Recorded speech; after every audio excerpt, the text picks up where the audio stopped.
sair do lugar onde ele está,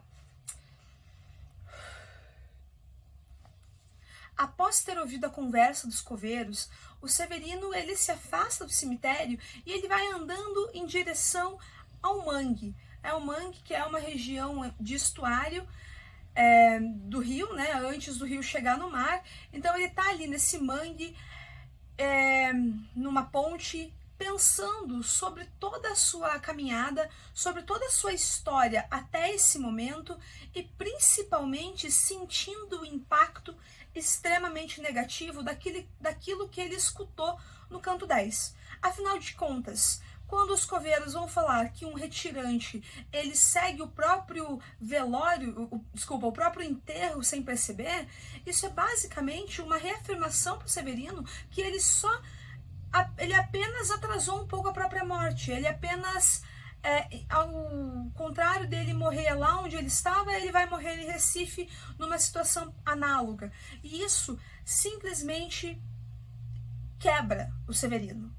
Isso simplesmente impacta ele de uma maneira extremamente negativa e o Severino, a partir daí, ele vai começar a contemplar certos assuntos que são extremamente dolorosos, porque afinal de contas, ele finalmente chegou no Recife, ele terminou o rosário dele, ele terminou a peregrinação dele, ele está no lugar onde ele tinha certeza absoluta, porque ninguém sai do meio do sertão a pé em direção ao litoral se não tem certeza de que pelo menos uma vida um pouquinho melhor vai acontecer para ele.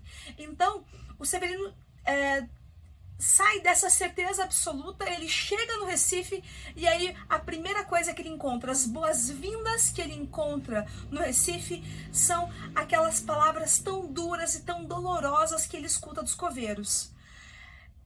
Ora, o que isso acontece? O que isso causa no Severino? Ele já está cansado, ele já está alquebrado, ele já está desesperançado.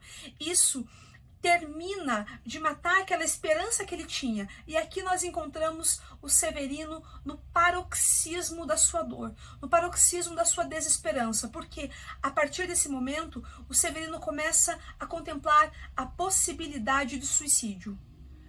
E a gente não pode dizer que o Severino era suicida, porque afinal de contas ele saiu de onde ele estava, ele fez toda essa peregrinação porque ele queria viver um pouco mais, ele queria ter um pouquinho que fosse de condição de melhorar de vida. Mas nesse momento o Severino se encontra completamente desesperançado. E é isso que nós vemos e é isso que nós partilhamos do Severino nesse canto que é um dos mais dolorosos do texto todo.